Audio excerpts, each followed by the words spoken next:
মই জমিদার কারণে গান এখন বানালো আপনাদের কেনেকে লাগে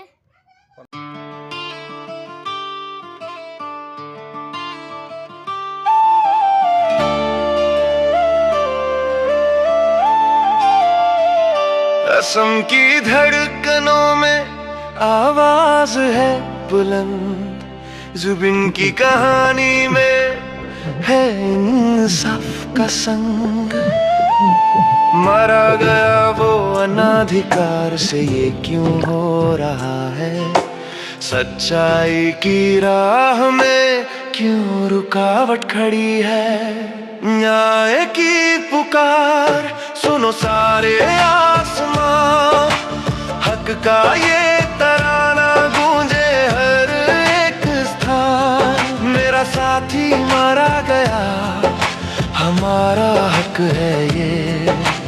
हम सब खड़े हैं साथ अपनी आवाज है ये লাগে তেতিয়া এটা কোনো পইচা অলপ পঠাই দিব এতিয়া মই